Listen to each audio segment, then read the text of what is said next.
Brookhaven's corrupt cops thought they were untouchable. They had the badges, the backing, and enough buried bodies to keep everyone quiet. Their trafficking empire turned teenage girls into cargo and dirty money into power. No one dared to challenge them until they met the ghost. The paperwork said military consultant. But before she was Aaliyah Carter, before she came home to her sick mother, she was something else. Something that made Navy SEALs whisper and terrorists pray. The kind of operative who could walk into hell and bring it down from inside. Now she's locked in their cell, surrounded by dirty cops and cartel killers, smiling that quiet smile. They think they've caught her. She's about to show them why that was their last mistake. Just before we get back to it, I'd love to know where you're watching from today. And if you're enjoying these stories, make sure you're subscribed because tomorrow's special episode is one you definitely don't want to miss. The late afternoon sun cast long shadows across Brookhaven's Main Street as Aaliyah Carter stepped out of her rental car. Her military boots made no sound on the cracked sidewalk, a habit ingrained by years of training. At first glance, she looked like any other visitor. Dark jeans, a navy blue jacket, and a simple black backpack. But there was something in her posture, in the way her eyes constantly scanned her surroundings, that set her apart from the occasional passers-by hurrying along the street. A dull ache pulsed through her left shoulder, making her adjust the backpack strap. The wound was still fresh. 3 months wasn't enough time to forget the searing pain of a bullet tearing through muscle and tissue. That mission, like so many others, would remain classified. Another scar, another story she couldn't tell, another reason she was here in Brookhaven on mandatory medical leave instead of leading her team. The town felt smaller than she remembered. 3 years of absence had changed things, or maybe it was her perspective that had shifted. The familiar storefronts of her childhood now wore shadows of neglect. Paint peeled from window frames, and too many for-lease signs dotted the business district. Even the people seemed different, hurried, nervous, their eyes downcast as they rushed past. Anderson Memorial Hospital loomed ahead, its weathered brick facade a testament to decades of small-town medical care. The automatic doors wheezed open, releasing a blast of antiseptic-scented air that brought back memories of scraped knees and childhood mishaps. But today's visit wasn't about her. The reception area buzzed with quiet activity. A young mother tried to corral 2 energetic children while filling out forms. An elderly man dozed in a corner chair, an oxygen tank at his side. At the desk, a nurse looked up expectantly as Aaliyah approached. "I'm looking for Margaret Carter," Aaliyah said, her voice steady despite the tension in her chest. The nurse's fingers danced across her keyboard. "Room 412, she replied, then added with practiced courtesy, "Are you family?" Her daughter. The elevator hummed as it carried her to the 4th floor. Aaliyah used the moment of solitude to center herself, to push down the guilt of too many missed visits, too many calls cut short by duties she couldn't explain. Her mother thought she worked as a military consultant, reviewing training protocols and writing reports. The lie tasted bitter, but it was better than the truth, better than admitting her daughter led classified missions that officially didn't exist. The hospital corridor stretched before her, fluorescent lights casting a harsh glow on pale green walls. Room 412 was at the end, door half open. Through the gap, Aaliyah could see her mother sitting up in bed, silver-streaked hair pulled back in a neat bun, dark fingers tracing lines in a book on her lap. "Mom?" Margaret Carter's head snapped up, her face transforming with joy. "Aaliyah! Baby, you didn't tell me you were coming?" She reached out with both arms, and Aaliyah stepped into her embrace, careful of the IV line that snaked from her mother's arm to a gently beeping machine. "Thought I'd surprise you," Aaliyah said, settling into the chair beside the bed. Her trained eye automatically cataloged the room's features: window overlooking the parking lot, 2 possible exit routes, standard hospital security measures. Old habits died hard. "You look tired, baby," Margaret said, studying her daughter's face with maternal concern. "Those consultants working you too hard?" Aaliyah forced a smile. "Nothing I can't handle." She shifted in her chair, suppressing a wince as her shoulder protested. "Tell me what the doctors are saying." For the next hour, they talked about treatments and progress. about the neighbors who brought casseroles, about everything except the worry lines around Margaret's eyes and the way her hospital gown hung loose on her frame. When a nurse came to check vitals, Aaliyah used it as an excuse to step out, promising to return the next day. The walk through her old neighborhood felt like moving through a dream where everything was slightly wrong. The Mitchell's Corner Store, once a neighborhood hub where kids bought penny candy and adults gossiped over coffee, was boarded up. The basketball court where she'd spent countless afternoons was surrounded by new chain-link fencing topped with barbed wire. A no loitering sign hung crookedly on the gate, but it was the people that troubled her most. Mrs. Thompson, who used to bring her cookies after school, hurried inside her house when she saw Aaliyah approaching. Two teenagers playing basketball stopped their game to watch her pass, their expressions wary. Even the air felt different, heavy with something unspoken, a tension that hadn't been there before. Walker's Market was her next stop. The grocery store had been a fixture of downtown Brookhaven since before she was born, its red brick exterior and hand-painted window signs a reminder of simpler times. Her mother needed some basic supplies, and Aaliyah wanted to restock her own temporary apartment. The store's interior was eerily quiet for a weekday afternoon. As she selected fruit from a display near the front, raised voices from the back of the store caught her attention. Years of training had taught her to listen while appearing not to. "Look, Officer Bradley, I told you, business has been slow. I can't afford another increase." Tom Walker's voice was hushed but desperate. The store owner sounded nothing like the jovial man who used to slip her extra candy as a child. "That's not how this works, Tom." The response came in a low growl. "Sheriff Cole's been very patient, but patience has limits. You wouldn't want anything unfortunate to happen to this nice store of yours." Aaliyah moved silently along the aisle, maintaining casual movements while positioning herself to observe. Two uniformed officers stood uncomfortably close to Walker, who was backed against his office door. The older officer's hand rested meaningfully on his weapon, while his partner scanned the store with predatory alertness. She deliberately knocked over a display of canned goods. The crash drew their attention, and she made a show of clumsily gathering the cans. "I'm so sorry about that," she called out, giving the officers a clear view of her face. They exchanged glances, and the older one, Bradley, stepped back. "Think about what we discussed, Tom," he said before they departed, their exit too quick to be casual. Walker's hands were shaking as he helped her pick up the last cans. "You don't have to do that, miss." "Aaliyah Carter," she introduced herself. "Margaret Carter's daughter." Recognition flickered in his eyes. "Little Aaliyah? Lord, you've grown. How's your mama doing?" Before she could answer, the store's bell chimed as another officer entered. This one was younger, his uniform crisp and his badge gleaming.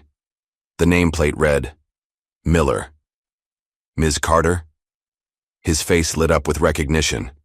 "Jason Miller, I saw you speak at the Naval Academy last year. Your presentation on international cooperation in maritime security was fascinating."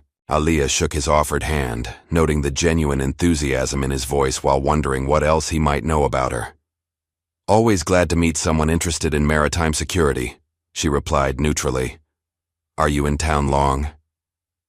His question seemed innocent enough, but her instincts tingled at the careful way he watched her face. "Just visiting my mother." She gestured to her basket. "Should get these paid for." Miller nodded, but his eyes followed her to the checkout. Through the store window, she spotted a black SUV idling across the street. It pulled away as soon as she looked at it. The Blue Plate diner was nearly empty when she met Naomi Jackson, there an hour later.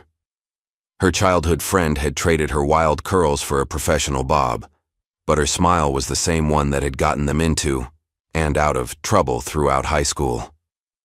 "Girl, you should have told me you were coming." "Home," Naomi said as they hugged, but her smile didn't quite reach her eyes. "Last-minute decision." Aaliyah studied her friend's face as they settled into a booth. "How's the reporting business?"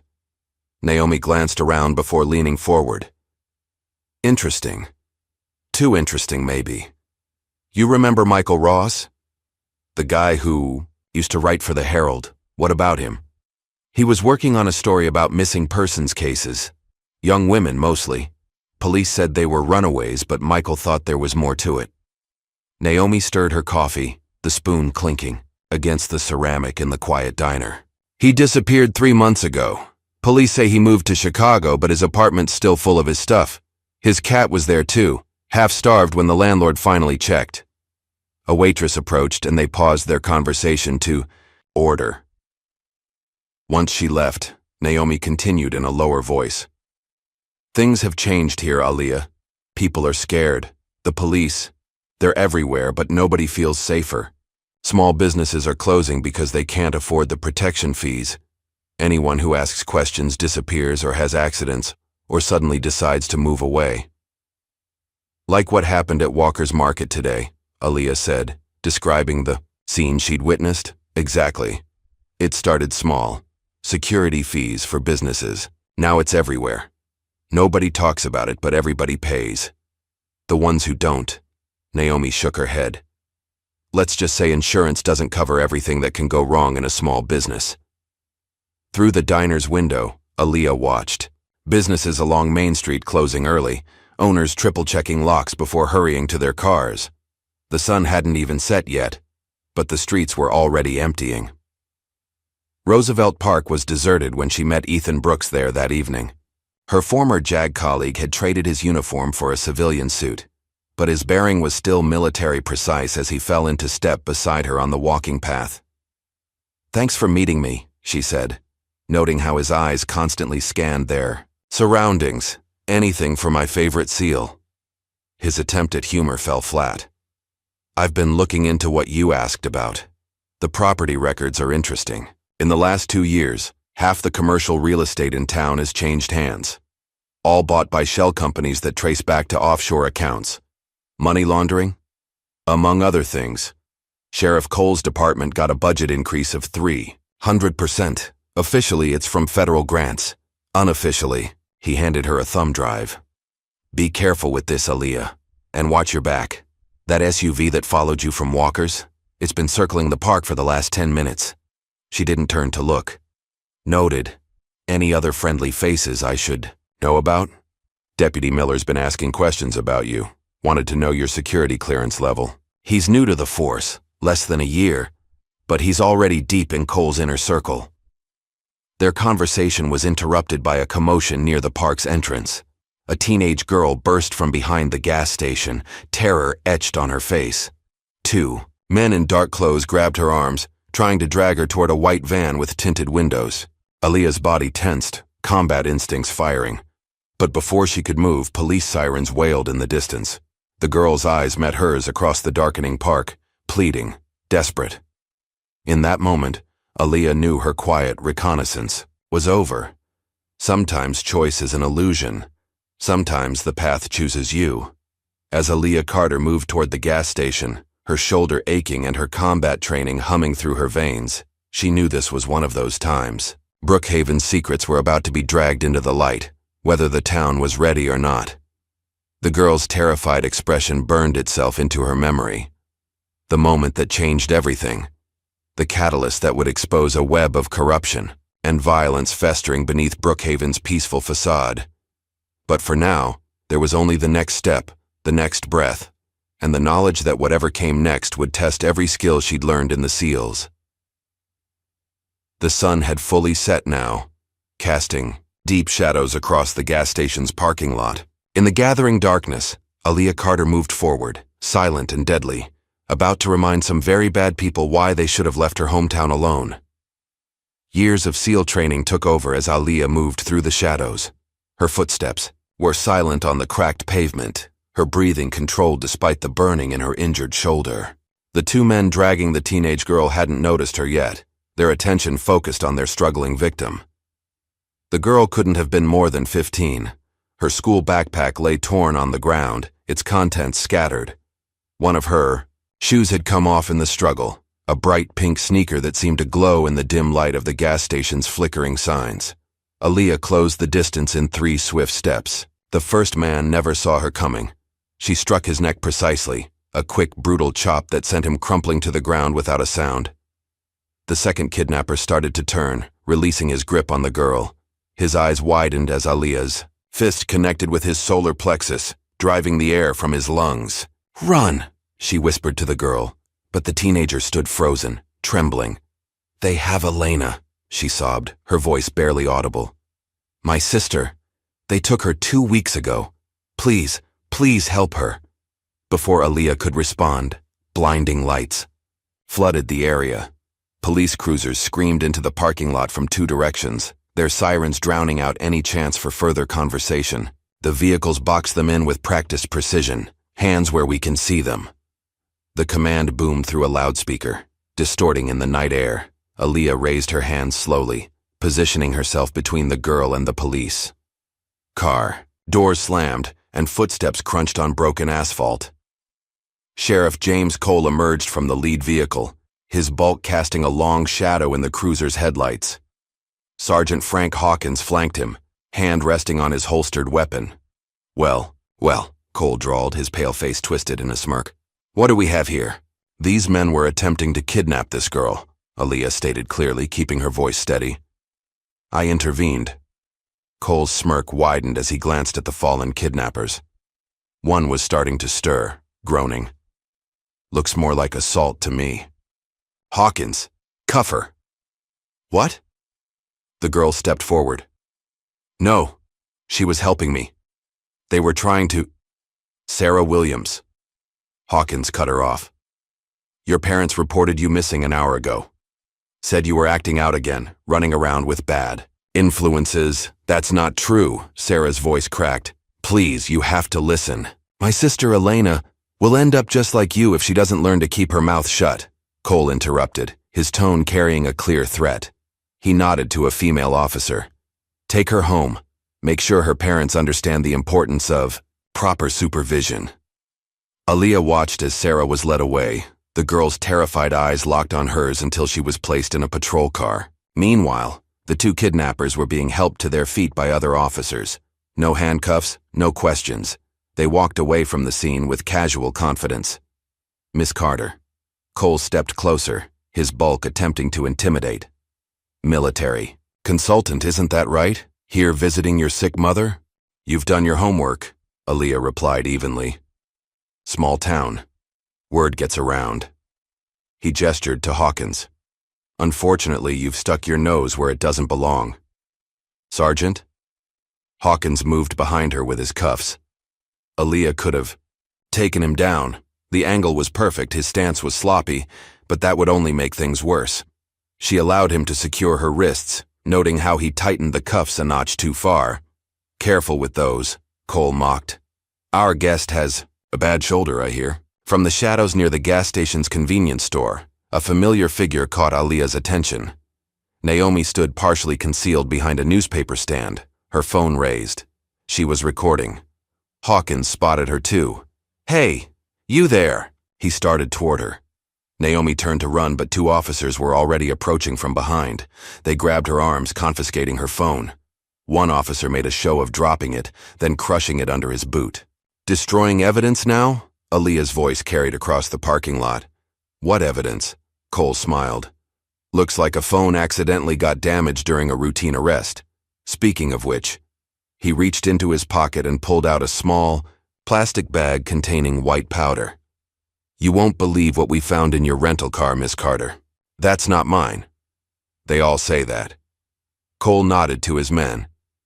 "Get them both in separate cars, and make sure our concerned citizen understands the consequences of interfering with police business." They were escorted to different vehicles.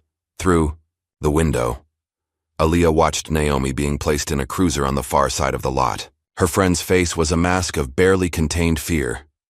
The drive to the police station was brief, but tense. Aaliyah memorized the route, noting cameras and security measures as they pulled into the station's parking lot. The building was relatively new, she noticed, probably part of the suspicious budget increase Ethan had mentioned. Inside, they were separated immediately. Naomi was taken down one hallway, while Aaliyah was led to a holding cell. The room was small, with concrete walls and a single bench. 2 other women were already inside. "Fresh meat," one of them sneered, as the cell door clanged shut. She was tall and muscular, with crude prison tattoos on her arms. Her companion, shorter but equally tough-looking, cracked her knuckles. Aaliyah noted their stances, their movements. These weren't ordinary inmates. Their technique as they spread out. The flanker spoke of professional training. "Ladies," Aaliyah said calmly, "we don't have to do this." The first woman swung without warning, a precise strike aimed at Aaliyah's injured shoulder. She blocked it smoothly, redirecting the force while conserving her energy. The second attacker moved in with a knee strike, but Aaliyah had already shifted her weight. The fight was brief but intense. Aaliyah maintained defensive positions, revealing just enough skill to protect herself without exposing her full capabilities. When it was over, both attackers lay groaning on the cell floor. "Next time," Aaliyah advised quietly, "check if your target has combat training before accepting the job." The cell door opened, and Sheriff Cole stood watching, his expression unreadable. "Having trouble adjusting to accommodation? Your welcoming committee needs work." He stepped into the cell, careful to stay out of her reach. "You should have stayed. Out of this, Miss Carter. Brookhaven has a certain way of doing things. Outsiders who don't understand that tend to have accidents. I was born here. But you're not from here anymore, are you?" He smiled, but it didn't reach his eyes. "You're just passing through. Smart people who pass through keep their heads down and their mouths shut." "Is that what happened to Elena Williams?" Cole's smile vanished. "You're a problem now. And I don't like problems. Threatening a military contractor." Aaliyah met his gaze. "That's bold." "Military contractor?" He chuckled. "According to your arrest report, you're just another junkie who assaulted an officer during a drug bust. Tragic how some veterans turn to substance abuse to cope with their trauma." He turned to leave, then paused. "Oh, and don't worry about your friend. Miss Jackson is being processed for attempting to interfere with police business, but I'm sure she'll be fine, assuming she learns to mind her own business."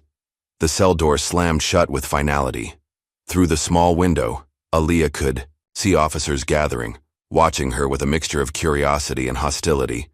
She had perhaps hours before they made another move. The night stretched on. More inmates were brought in, genuine ones this time, drunk and disorderly cases mostly. They gave Aaliyah and her would-be attackers a wide berth. Somewhere in the station, she could hear Naomi's voice raised in protest, followed by silence. Around midnight, a young officer brought water and stale sandwiches. He avoided eye contact as he passed them through the slot, but Aaliyah caught his nameplate. "Jenkins." His hands shook slightly. Not everyone on the force was comfortable with Cole's methods. "Officer Jenkins," she called softly as he turned to leave. "The Williams girl, Elena. How long has she been missing?" He hesitated. "We don't discuss ongoing investigations." "What investigation?" "According to Cole, she's just another runaway." Jenkins glanced nervously over his shoulder. "I have to go." "Her sister knows she didn't run away. How many others are there?" But he was already hurrying away, his footsteps echoing down the corridor. In the cell, Aaliyah's former attackers watched the exchange with new interest. "You ask?" "Too many questions," the taller one said. "That's not healthy in Brookhaven. How much is Cole paying you?" They exchanged glances but didn't respond. It didn't matter. Their earlier fighting style had told her everything she needed to know. These weren't local thugs. They were trained professionals, probably ex-military or private security. The question was, why would a small-town sheriff need that kind of muscle? The night wore on. Aaliyah used the time to observe the station's routine, noting shift changes and security patterns. Every hour, she flexed her muscles subtly, keeping them ready. Her shoulder ached, but she pushed the pain aside through practiced meditation techniques. Around 3 in the morning, she heard movement in the corridor. Multiple footsteps trying to be quiet. A key turned in the lock. "Against the wall," a guard ordered. When Aaliyah complied, 4 officers entered. One carried restraints. "Time for transfer to county," he announced with a smile that suggested she wouldn't make it there. Aaliyah analyzed her options. The guards were bunched together, sloppy positioning that suggested overconfidence. The hallway would be monitored, but most night shift workers paid little attention to their screens. At this hour, before she could decide, a commotion erupted somewhere in the building. Shouts and running footsteps echoed through the corridors. One of the guards touched his radio, listening. "Bar fight at Jesse's," he reported. "All units needed." "This isn't a good time," another guard protested. "Cole's orders. Everyone responds to bar fights. Makes it look normal for the statistics." They argued briefly before reluctantly filing out, leaving Aaliyah alone again. She knew this wasn't over. They'd be back once the false alarm was handled. But now she had confirmation. Someone on the outside was watching, and they'd bought her some time. Dawn was breaking when Sheriff Cole returned. This time he had Sergeant Hawkins and Deputy Miller with him. Miller looked uncomfortable as Cole dropped a thick file on the cell's small table. "You've had quite a career, Miss Carter," Cole said, flipping through papers. "Multiple commendations for your consulting work, high-level security clearance, friends in interesting places." He pulled out a photograph, Aaliyah at a military ceremony, accepting an award. "Very impressive." "If you know all that," Aaliyah replied, "you know this won't end well for you. That depends on your definition of end." He produced a small evidence bag containing a familiar object, her military ID. Tragic accident, really. Troubled veteran, known substance abuse issues, resisting arrest. Sometimes people don't survive their own poor choices. Miller shifted uncomfortably. "Sir, maybe you should remember your place, Deputy." Cole cut him off. "Unless you'd like to reconsider your career options?" The young officer fell silent, but Aaliyah noted the flash of doubt in his eyes. Not everyone was fully committed to Cole's corruption. That could be useful. "Here's what's going to happen," Cole continued. "You're being charged with drug possession, resisting arrest, and assaulting an officer. Your friend, Miss Jackson, is facing similar charges. By the time this is sorted out in court, if it ever is, certain ongoing matters will be concluded." "Elena Williams," Aaliyah said. "How many others?" Cole's face hardened. "I tried to be reasonable. Remember that." He turned to Hawkins. "Process her for transfer, and make sure she understands the consequences of her choices." They left her alone. But Aaliyah knew the real danger was just beginning. Through the cell window, she watched the station coming alive with morning shift changes. She caught fragments of conversation, something about an incoming shipment, preparations that needed to be finished. Whatever was happening in Brookhaven, it was bigger than simple corruption. The professional muscle, the missing girls, the mysterious shipments. It all pointed to something much darker. And somewhere out there, Elena Williams, and who knew how many others were running out of time. Aaliyah settled onto the hard bench, appearing to rest while her mind raced through options. She'd been in worse situations during her SEAL operations, but this was different. This wasn't a foreign battlefield with clear enemies. This was her hometown, and the lines between friend and foe were blurred. The sun climbed higher, sending bars of light through the small cell window. Soon they would come for her, and the real fight would begin. But Aaliyah Carter hadn't survived years of special operations by being unprepared. Let them come, she thought. They didn't know who they were dealing with, and by the time they figured it out, it would be too late. The morning shift brought new guards, new routines, and new opportunities. Aaliyah watched, waited, and planned. When the moment came, she would be ready.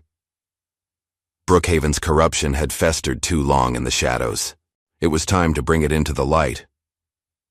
The transport van took an unexpected turn, and Aaliyah's trained mind immediately registered the deviation. They weren't heading toward the county jail, at least not by any route that made sense.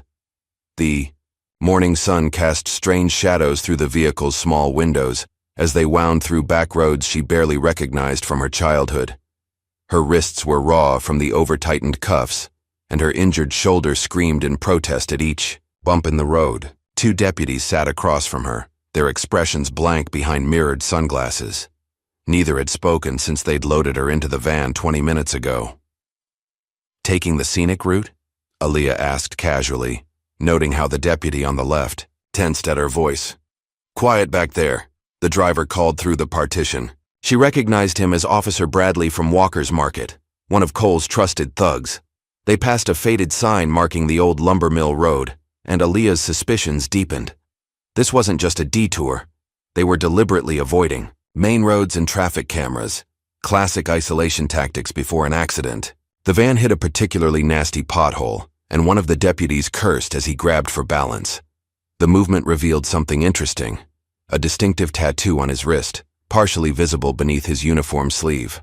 Aaliyah had seen similar marks before, during operations against private military contractors in zones that officially didn't exist. "Nice ink," she commented. "Which company? Black River? Or one of the smaller outfits?" His hand immediately covered the tattoo, but the reaction confirmed her suspicion. These weren't regular deputies, they were mercenaries playing dress-up. The question was, why would a small-town police department need hired guns? The van slowed as it approached a sharp bend in the road. Perfect ambush point, Aaliyah thought. Dense trees on both sides, no witnesses, easy disposal. She tensed, preparing for what was coming, but instead of stopping, the van accelerated through the turn.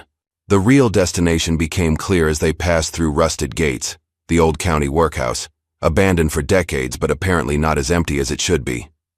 The facility's main building was a fortress of red brick and steel, its windows dark and uninviting. New security cameras tracked their approach, and the perimeter fence looked recently reinforced. Someone had put serious money into renovating this place off the books. "End of the line," Bradley announced as the van backed up to a loading dock. "Let's make this quick." The rear doors swung open, flooding the interior with harsh sunlight. As her eyes adjusted, Aaliyah counted 4 more armed men in deputy uniforms waiting outside. Their stances and weapon handling screamed military training. "Move!" one of the fake deputies ordered, grabbing her arm. Aaliyah allowed herself to be led inside, memorizing the layout. The building's interior had been extensively modified. New steel doors replaced the old wooden ones, and modern security systems covered every approach. The air smelled of fresh paint and gun oil. They took her to a cell block on the 2nd floor. Unlike the holding cells at the station, these were serious containment units with reinforced doors and electronic locks. Most were empty, but she caught glimpses of other prisoners as they passed, all women, all young. Her cell was at the end of the row. The door opened with a pneumatic hiss, revealing a sparse interior. Concrete bed, stainless steel toilet, no windows, high-tech for a county facility that officially didn't exist. "Hands," the guard ordered. When she complied, he removed her cuffs before shoving her inside. The door sealed with a definitive click. Alone in the cell, Aaliyah immediately began a methodical inspection. The room was approximately 8 by 10 feet, with smooth walls offering no handholds. A ventilation duct in the ceiling was too small for escape.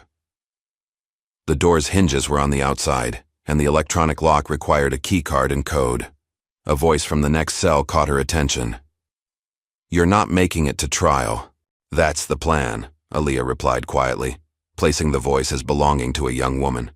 "No, you don't understand." The voice was urgent now. "Nobody makes it to trial. They keep us here until the buyers come, then we disappear. Transport goes out every week. Human trafficking. The missing girls, the professional security, the hidden facility. It all fit. But the scale of the operation suggested resources beyond what even a corrupt police department could muster." "How long have you been here?" Aaliyah asked. 2 weeks. "I'm Julia. The girl in the cell beyond you is Maria. She's been here almost a month. Any idea where they take people?" "Overseas, I think. We hear them talking sometimes. Something about ports and customs arrangements." Julia's voice dropped lower. "There was another girl here last week. She fought back during transport. They made an example of her." Aaliyah was about to respond when footsteps approached. A guard appeared at her cell accompanied by a man in an expensive suit who looked out of place in the grim facility. "Our new guest," the man said, studying her through the cell's observation window. "Sheriff Cole said you'd be trouble." "And you are?" "Someone who's invested a lot of money in this operation." He smiled thinly. I understand your prior military. We could use someone with your skills, Miss Carter. The pay is excellent. Not interested in human trafficking. His smile didn't waver. Morality is expensive, but perhaps watching what happens to your journalist friend will change your mind. Aaliyah kept her expression neutral, but her mind raced. Naomi was still in custody at the main station. If they moved her here, think about it, the man said. You have until tonight. He turned to the guard. Proceed with the scheduled transport. Our buyers are getting impatient. After they left, Aaliyah heard soft crying from Julia's cell. The sound hardened her resolve. She had maybe 12 hours before they came for her, one way or another. The afternoon dragged on. Guards passed regularly, their patterns too precise to be standard corrections officers. Aaliyah used the time to exercise, keeping her muscles loose while appearing to rest. She noted shift changes, guard rotations, the timing of security checks. Around sunset, new voices echoed through the cell block. A woman was protesting as she was dragged past the cells. You can't do this. I'm a federal agent. The voice belonged to an inmate being returned from somewhere deeper in the facility. The guards roughly shoved her into a cell, laughing. Sure you are, honey, and I'm the tooth fairy. But Aaliyah had caught something in the woman's voice, a hint of trained calm beneath the panic. She waited until the guards moved away before speaking quietly. Which agency? A pause then. FBI, Sarah Wilson, Undercover Division. Been here 3 weeks trying to gather evidence. How's that working out? A bitter laugh. They made me on day 2. Been waiting to ship me out with the next batch. You military? Something like that. Any intel worth sharing? Place is run by Black Star Security, private military contractors working for a cartel. Local cops are just the visible piece. Whole operation goes way up. Politicians, judges, customs officials. They're moving people and weapons through multiple ports. The information confirmed Aaliyah's suspicions while raising new concerns. Black Star was serious business. Ex-Special Forces operators with few scruples and lots of connections. Transport tonight, Sarah continued. They'll be moving at least 6 of us. Security will be heavy. Minimum 8 operators, maybe more. Sounds like an opportunity. You crazy? These aren't mall cops. They're trained killers. Aaliyah smiled. In the darkness. So am I. The sound of the door at the end of the cell block interrupted their conversation. Heavy footsteps approached. Multiple guards. Showtime. On your feet. A voice commanded as her cell door opened. Hands behind your head. Aaliyah complied, allowing them to cuff her again. They'd switched to zip ties, cheaper and faster, then metal cuffs, sloppy. They led her and 5 other women through the facility's corridors. Sarah was right about the security. 8 operators plus the man in the suit from earlier, watching from a catwalk above the loading dock.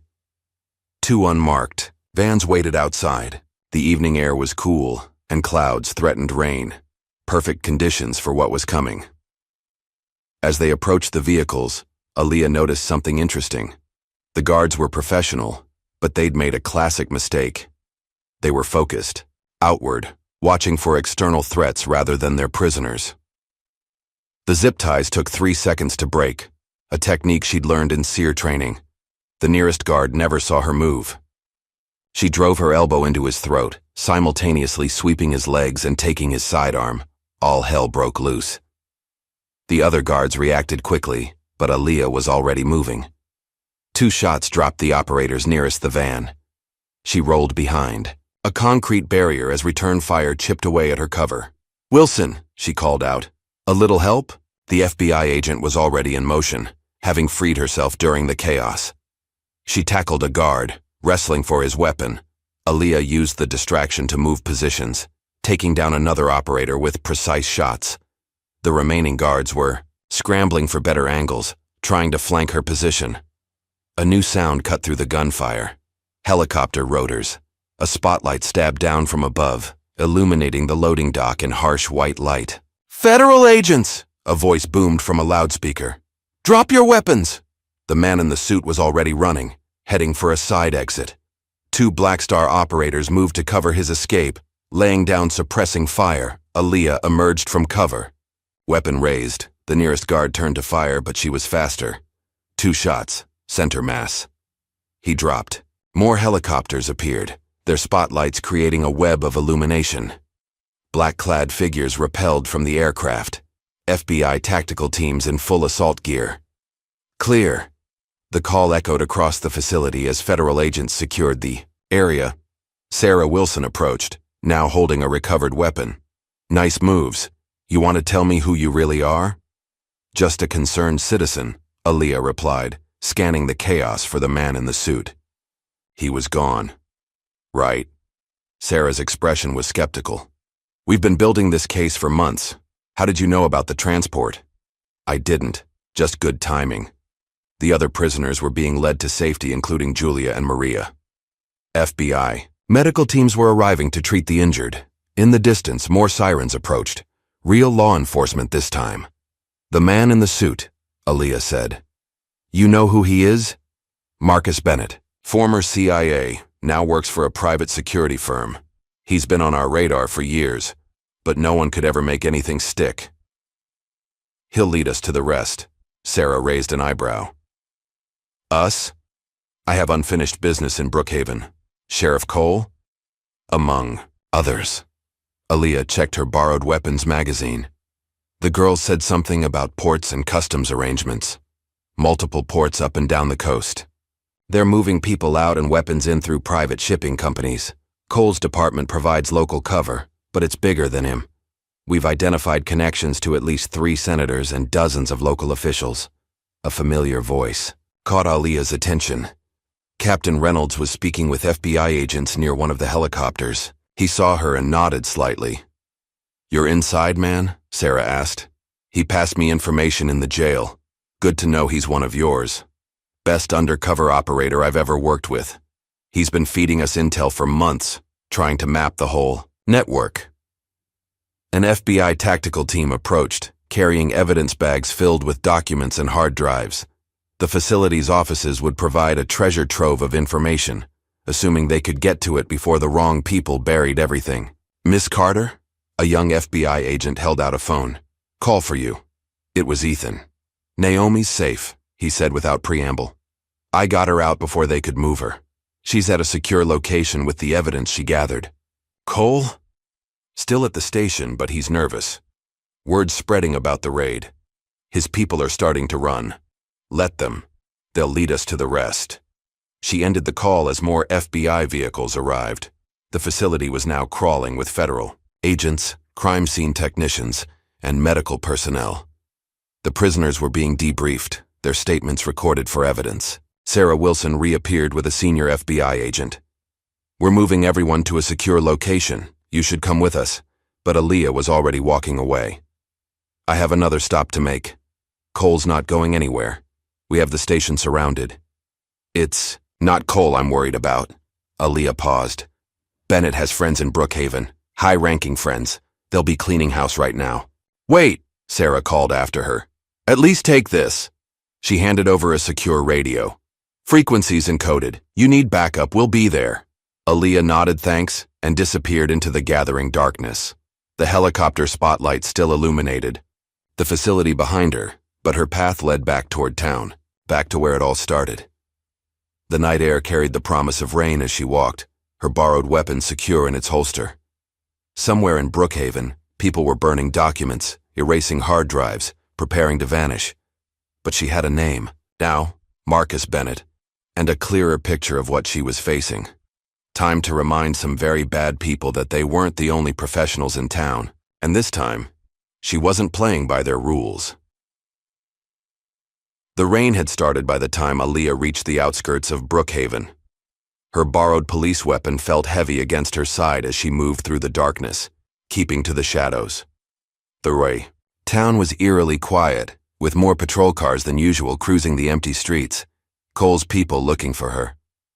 The safe house was an old hunting cabin owned by Ethan's family, tucked away in the woods 3 miles outside town. As she approached, she noticed fresh tire tracks in the mud, multiple vehicles.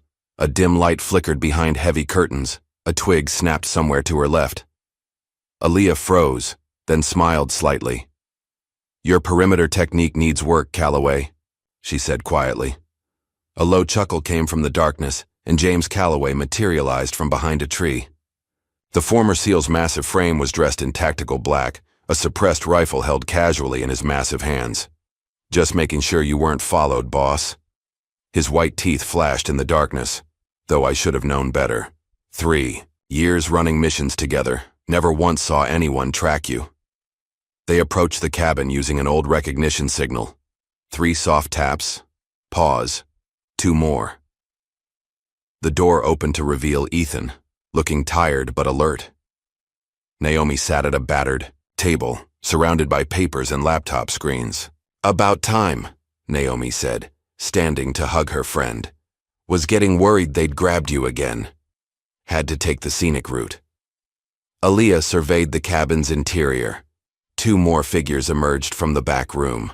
A lean man with close-cropped gray hair and a woman whose athletic build couldn't be hidden by civilian clothes. "Meet the team," Calloway said. "Jack Grayson, former Delta, best tactician I've ever worked with. And Lena Jones, ex-CIA field operative. They both work private. Security now, the legitimate kind." "Call me Lena," the woman said. "And we've heard a lot about you, Lieutenant Carter." Aaliyah raised an eyebrow at Calloway, who shrugged. "They have clearance, and we need their skills for what's coming." "Which is what exactly?" Grayson asked, his voice carrying a slight southern drawl. "James called in a favor, said it was urgent, but details were sparse." Aaliyah moved to the table where Naomi had spread out her research. "Human trafficking operation running through Brookhaven. Local police providing cover, but it's bigger. Private military contractors, corrupt officials, international buyers. Just broke out of their detention facility with some help from the FBI. Black Star Security," Calloway added. "They're running muscle for the whole operation." Grayson whistled softly. "Nasty bunch. Ex-Special Forces gone bad with political connections." "There's more," Naomi said, pulling up documents on her laptop. "I've been tracking financial records. The weapons aren't just coming in. They're being stockpiled. Shell companies have been buying up properties all over the county. Old warehouses, abandoned factories. Building an infrastructure," Lena observed. "This isn't just a transit operation. They're establishing a permanent presence.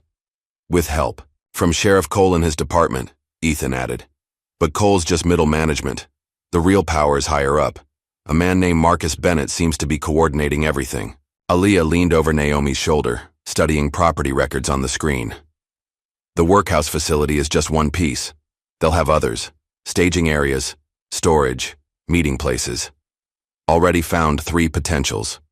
Grayson spread a map on the table, pointing to marked locations. Old lumber mill, abandoned factory on Route 9, and a private airstrip that's supposedly closed but showing recent activity. "Too many targets," Calloway said. "We hit one. They'll purge the others. Then we hit them all." Aaliyah traced routes on the map. "But first we need intel. Lena, can you get inside the police department?" The former CIA operative smiled. "Already have a cover ready. Local cleaning service just got a new contract. Amazing what credentials you can create with the right software. Grayson, we need surveillance on the other locations. Track vehicle movements, security patterns, anything unusual." "On it. Got some toys that'll help. Long-range cameras, thermal imaging, maybe plant some motion sensors." "I'll coordinate from here," Ethan said. "Still have contacts in military. Intelligence who owe me favors. And Naomi's evidence needs to be organized for maximum impact when this goes public." Aaliyah nodded. "James, you're with me. We need to check something." "The airstrip? No. Walker's Market. They took Calloway's truck, driving carefully to avoid police patrols. The market's windows were dark, but Aaliyah spotted movement inside, flashlight beams dancing through the gloom. "Loading dock," she whispered as they crept closer. 3 vehicles. They watched as men carried boxes from the store's basement to waiting vans. Even in the poor light, their movements showed military training. "Weapons cache?" Calloway asked. "Or documents? Either way, they're clearing out evidence." She keyed the radio Sarah Wilson had given her. "Agent Wilson, Got some activity at Walker's Market you might be interested in. Already monitoring, came the reply. Stand down for now. We're building a bigger case. Aaliyah watched another van pull up. They're erasing their tracks. Then we document everything, Calloway said, raising a high-speed camera with night vision capability. Every face, every vehicle, every box. They photographed the operation for an hour before returning to the cabin. Lena had already left to set up her cleaning service cover, while Grayson was preparing surveillance gear. Progress? Aaliyah asked Naomi. Better than that. Her friend turned her laptop to show security camera footage. Captain Reynolds came through. Internal cameras from the police station. Look who visited Cole last week. The footage showed the sheriff meeting with Marcus Bennett. And another man, older, expensively dressed, his bearing screaming old money and power. That's Senator William Bradford, Ethan said. State Finance Committee, very interested in Port Authority oversight. Money trail? Aaliyah asked. Naomi nodded. Complex, but there's a pattern. Shell companies, offshore accounts, all linking back to a holding corporation called Maritime Logistics Solutions. Guess who sits on their board? Bradford? Along with 2 other senators and a federal judge. Naomi pulled up more documents. They've been buying influence at every major port on the eastern seaboard. Customs officials, dock workers, shipping companies, all bought and paid for. Creating their own supply chain, Grayson observed. Smart. Legal shipping provides cover for illegal cargo. Dawn was approaching. Lena would be starting her first shift at the police station soon. Grayson had already left to set up surveillance on the target locations. James, Aaliyah said, get some rest. Tonight we start hitting back. But before Calloway could respond, Ethan's phone buzzed. His expression darkened as he read the message. Problem? Aaliyah asked. Contact at the Pentagon. There's a weapons shipment coming in tonight, big one. Russian-made anti-tank missiles, among other things. Location? That's the thing. Ethan showed her the message. Multiple sites. They're splitting the shipment to minimize risk. Or setting a trap, Calloway suggested. They have to know we're watching by now. Aaliyah studied the map again, mind racing through scenarios. How's your demo training, James? He grinned. Still, remember a few tricks? Good. Because tonight we're going to make some noise. She turned to Naomi. How fast can you get your story ready? Give me 12 hours to organize everything, but we'll need hard evidence to back it up. Documents, photographs, witness statements. You'll have them. Aaliyah checked her weapon. Time to remind these people why SEALs work in the dark. The day passed in careful preparation. Lena reported in every hour, mapping the police station's layout and personnel movements. Grayson's surveillance identified guard rotations and security systems at the target locations. By sunset, they were ready. Aaliyah stood in the cabin's main room, reviewing the plan with her team. Each person had their role, their targets, their contingencies. Remember, she said, we're not just fighting corrupt cops anymore. These are professional operators with serious backing. They'll have tactical training, top-tier weapons, and nothing to lose. Just like old times, Calloway said, checking. His gear. Exactly. Which means we do this by the book. Quick, clean, precise. No collateral damage, no loose ends. Ethan handed out encrypted radios. FBI's standing by for backup, but they won't move until we have solid evidence. Everything has to be documented. Questions? Aaliyah looked at each team member. When no one spoke, she nodded. Move out. They split into teams as darkness fell. Grayson headed for the lumber mill, while Lena maintained her cover at the police station. Calloway and Aaliyah took the abandoned factory on Route 9. The factory's perimeter security was good, but not perfect. They found a blind spot between camera coverage and slipped inside through a maintenance access panel. The interior was dark but not empty. Fresh tire tracks marked the dusty floor, and voices echoed from deeper in the building. Loading dock, Calloway whispered, pointing to moving shadows. They crept closer, using old machinery for cover. The loading dock was alive with activity. Men in tactical gear unloaded crates from a semi-trailer, their movements precise and professional. Armed guards patrolled catwalks above. Count? Aaliyah asked. 12 visible, probably more inside. All armed, all trained. Calloway raised his camera, documenting everything. Those crates have Russian military markings, a familiar voice carried across the space. Marcus Bennett stood supervising the operation, talking on a phone.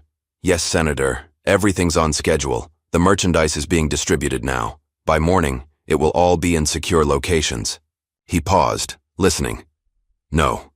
Cole's handling the local situation. Any evidence will be gone by... Wait. Bennett stopped suddenly, staring into the shadows where Aaliyah and Calloway hid. His hand moved toward his weapon. Company, Calloway breathed. Before Bennett could raise the alarm, the building's power cut out, plunging everything into darkness. Emergency lights kicked in, casting red shadows across the scene. Perimeter breach, someone shouted. Multiple contacts. Gunfire erupted from the catwalks as FBI tactical teams breached through skylights and side entrances. Bennett's men responded, professionally, taking cover and returning fire. That's our cue, Aaliyah said, moving toward a side exit. Their real target wasn't the weapons. It was the documentation that would be kept in the facility's offices. They encountered 2 guards in the corridor. Calloway took them down silently while Aaliyah breached the office door. Inside, a man was frantically feeding papers into a shredder. Step back, she ordered. He reached for a pistol instead. Aaliyah's shot took him in the shoulder, spinning, him away from the desk. The hard way then. While FBI teams handled the main fight, Aaliyah and Calloway secured the office. Hard drives, documents, shipping manifests, everything they needed to prove the operation's scope. Aaliyah. Calloway's voice was urgent. He held up a ledger. Look at these dates. They're not just planning shipments. They're planning something big. Some kind of coordinated operation across multiple ports. Before she could respond, her radio crackled. It was Grayson at the lumber mill. We've got trouble. Just intercepted communications. They're moving on the safe house. A full tactical team. Aaliyah's blood ran cold. Naomi and Ethan were still there organizing evidence. How long? Minutes. Maybe less. She looked at Calloway, who was already moving. Go, he said. I'll finish here. Aaliyah ran, the sound of gunfire fading behind her. In her ear, the radio carried updates from multiple positions. FBI teams securing the factory. Lena reporting police units mobilizing. Grayson tracking vehicle movements. But all she could think about was the cabin and her friends who were about to face trained killers with nothing to lose. The night wasn't over, not by a long shot. The abandoned warehouse on the outskirts of Brookhaven hadn't seen legitimate business in years, but tonight it hummed with careful activity. Aaliyah's team had transformed the dusty space into a mobile command center, with monitors showing surveillance feeds from across town and tables covered in tactical gear. 3 more police units just left the station, Lena reported, watching. Camera feeds from her position inside the department. Her cleaning service uniform had provided perfect cover for planting surveillance devices throughout the building. They're nervous. Cole's been in his office for hours making calls. Let them sweat, Aaliyah said, studying a blueprint of the police station spread across a makeshift planning table. What about the evidence room? Heavy security, but I mapped the access points. Lena's voice crackled through the secured radio. They're destroying documents as fast as they can, but some things are too big to disappear quickly. Grayson entered from his surveillance position outside, shaking rain from his jacket. Movement at the lumber mill. 3 black SUVs arrived 10 minutes ago. Looks like our friend Bennett is meeting with someone important. Get closer, Aaliyah ordered. I want eyes and ears on that meeting. Already on it, he grabbed fresh surveillance. Gear from their equipment cache. But there's something else. I spotted Sarah Williams, the girl from the gas station, being escorted into the building. She wasn't going willingly. Aaliyah's jaw tightened. After the raid on the detention facility, Cole's people were getting desperate. Using civilians as leverage was a predictable move, but it still made her blood boil. Change of plans, she announced. Lena, maintain your cover, but be ready to move. Grayson, get me everything you can on that meeting. I'm going to make a house call. Where? Calloway asked, looking up from where he was cleaning his weapon. Walker's Market. Time to have a chat with Tom about what's really in his basement. The market's back entrance lock gave way easily to Alia's picks. Inside, the store was dark and quiet, but light seeped through cracks in the basement door. She moved silently down the stairs, hearing voices grow clearer. "Can't keep storing their stuff," Walker was saying, his voice strained. "The feds are watching everything now." "That's not your concern." The response came in a cold, familiar tone. "Deputy Miller, just keep your mouth shut and your basement available." Alia reached the bottom step, assessing the scene through the partially open door. Walker stood with his back to a wall of shelves, while Miller and another officer she didn't recognize kept him cornered. Boxes were stacked nearby, similar to the ones she'd seen being moved during the nighttime operation. She deliberately scuffed her boot on the concrete floor. Both officers spun, reaching for weapons. "Evening, gentlemen," she said calmly, stepping into view with her hands raised. "Having a stock problem, Tom?" "Carter." Miller's hand tightened on his holstered weapon but didn't draw. "You're supposed to be in custody. Plans change. Like those shipping manifests in the boxes behind you. They're about to change too." The other officer drew his weapon, but Alia was already moving. She crossed the space in 2 steps, disarming him with a precise strike before throwing him into a shelf. Miller managed to clear his holster before her elbow connected with his throat, dropping him gasping to the floor. "Tom," she said to the terrified store owner, "we need to talk about your storage rental business." 10 minutes later, she had what she needed. Walker's basement had been used as a document cache for months. Shipping records, financial transfers, blackmail material. The store's legitimate deliveries provided cover for other, less legal cargo movements. "They threatened my family," Walker said, hands shaking as he helped her load files into a duffel bag. "Said they'd make my daughter disappear like those other girls." "I know." Alia secured the unconscious officers with their own handcuffs. "But now you have a choice. Help us end this, or wait for them to decide you're a liability." Her radio crackled, Grayson's voice urgent in her ear. "Boss, you need to hear this. Bennett's meeting just wrapped up. They're accelerating everything. Details. Major shipment coming tonight. Weapons and merchandise moving through multiple ports simultaneously. But that's not the worst part." He paused. "They're cleaning house.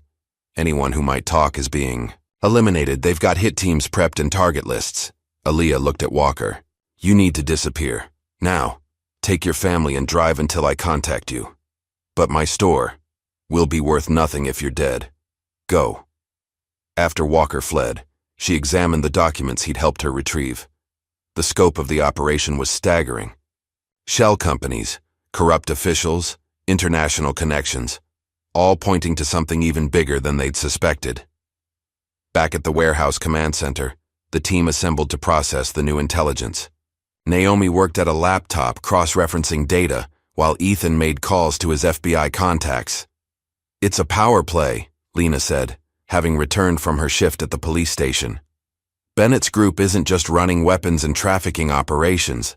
They're establishing control over the entire Eastern Seaboard's black market infrastructure. Using legitimate businesses as cover," Grayson added. "Shipping companies, storage facilities, even local police departments, all bought or blackmailed into compliance. And Brookhaven is their test case," Alia concluded. "If they can make it work here, they can replicate it anywhere," Calloway finished. "Small towns with corrupt officials, minimal oversight, easy access to transport routes."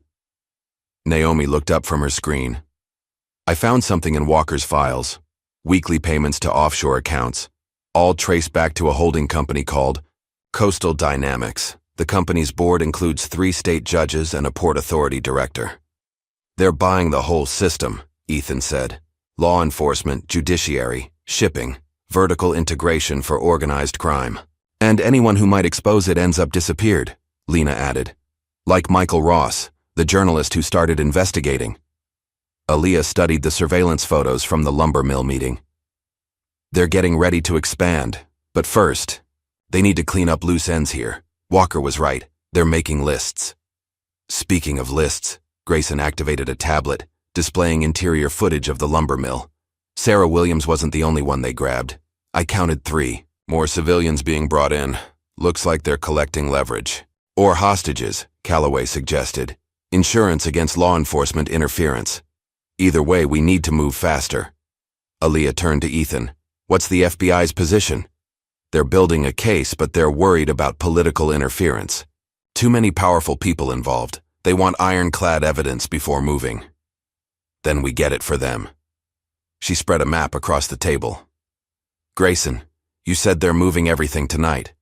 Multiple ports, simultaneous shipments. Show me. He marked locations, small ports and private docks up and down the coast. Main shipment comes through here. He pointed to a private marina 20 miles north. Weapons and trafficking victims on the same boats. Smaller shipments at these. Other points as diversion. How many hostages at the lumber mill? At least 4 confirmed, probably more inside. Heavy security, 24 operators, professional setup. And the police station? Lena pulled up her surveillance feeds. Cole's mobilizing everything. Every corrupt cop in 3 counties is being called in. They're trying to lock down the town before anyone else talks. Timeline? Shipments start moving at midnight, Grayson said. About 4 hours from now. Aaliyah checked her weapon. Then we have 3 hours to get those hostages out and secure the evidence we need. Lena, get back to the station. I want to know the moment Cole makes a move. Grayson, maintain surveillance on the lumber mill. Map every entrance, every guard position. What about the shipments? Calloway asked. FBI can handle the ports. Our priority is the hostages and the documentation. Once we have those, the whole operation collapses. They'll be expecting us, Naomi warned. Good. Aaliyah smiled grimly. That means they'll be watching the obvious approaches. Ethan, get me building plans for the lumber mill. Complete plans, including maintenance tunnels and old logging routes. Already on it. He pulled up digital blueprints. Found these in the county archives. The mill has a network of underground passages, old drainage systems, and maintenance. Corridors. Most are probably collapsed, but some might still be accessible, Aaliyah finished. And they won't be watching century-old tunnels. She turned to Calloway. Remember that demo training we discussed? Time to put it to use. I want controlled charges here, here, and here. She marked points on the blueprint. Just enough to create chaos without risking the hostages. Classic divide and distract, he grinned. Like that operation in Save the War Stories, she cut him off. We have 2 hours to prep, then we move. Lena, get what you need from the station and get out. Once this starts, your cover's blown. Already copied their hard drives, Lena said. Including Cole's personal files. You should see some of these emails. Get them to Naomi. She'll start organizing everything for release. The team dispersed to their tasks, but Ethan held Aaliyah back. There's something else. That FBI agent, Sarah Wilson, she just sent a warning. Bennett's people grabbed your mother from the hospital. Aaliyah's blood ran cold. When? 20 minutes ago. Moved her to the lumber mill with the other hostages. The others paused, watching her reaction. They'd all read her file, knew her capabilities. But this was different. This was personal. Change of plans? Calloway asked. Quietly. No. Aaliyah's voice was steel. We stick to the mission. But Bennett just made his last mistake. She turned back to the blueprints, but her mind was already racing through combat scenarios. Bennett thought having her mother would give him leverage. Instead, he'd just signed his own death warrant. The storm was about to break over Brookhaven, and God help anyone standing in her way. Thunder rolled across Brookhaven as Aaliyah led her team through the abandoned drainage tunnel. Decades of debris made the going slow, but the old maintenance passage was exactly where the blueprints showed it would be, running directly beneath the lumber mill's main building. 200 meters to the access point, Calloway whispered, checking the digital map on his tactical pad. Behind him, Grayson and Lena moved silently in full combat gear. Aaliyah's night vision showed the tunnel walls glistening with moisture. The air grew thick with the smell of rotting wood and stagnant water. But somewhere above them, her mother and other hostages were being held by desperate men. The discomfort meant nothing. Hold, she signaled, raising her fist. Ahead, moonlight filtered through gaps in an old grating. Voices carried down from above, Guards making their rounds. Don't like this, someone was saying. Feds are closing in. We should bug out now. Bennett's orders, another voice replied. Nobody moves until the shipment's confirmed. Besides, with these hostages, nobody's gonna risk. The voices faded. Aaliyah touched her radio, keeping her voice just above a whisper. Ethan, status? FBI teams are in position at all port locations, came the reply. They're tracking 3 vessels approaching the coast. No move until you secure the hostages. Understood, Naomi. Ready with the data dump. 1 signal from you, and everything goes public. Shipping records, financial transactions, emails, all of it. Aaliyah checked her watch. 20 minutes until Calloway's charges would create their distraction. She could feel her team's tension, controlled, professional, but present. They all knew the stakes. Remember, she said, primary objective is hostage extraction. Evidence retrieval second. Bennett and his people are tertiary targets only. No unnecessary risks. They reached the access point, a maintenance shaft leading up to the mill's sub-basement. Decades of rust had sealed the hatch, but Calloway's breaching tools made short work of it. One by one, they climbed into the darkness above. The mill's sub-basement was a maze of old machinery and storage rooms. Their intel suggested the hostages were being held 2 floors up, in what used to be the main office area. Bennett would want them close for quick leverage. Time, Aaliyah whispered. 3 minutes to first charge, Calloway replied. They moved through the shadows, avoiding the few cameras Grayson hadn't already looped. The floor above creaked with the weight of patrolling guards. At least 24 mercenaries in the building, all ex-military, plus however many of Cole's corrupt officers were on site. The first explosion came right on schedule. The controlled charge at the facility's north end was small but loud, designed to draw attention and resources. Shouts and running feet echoed through the building.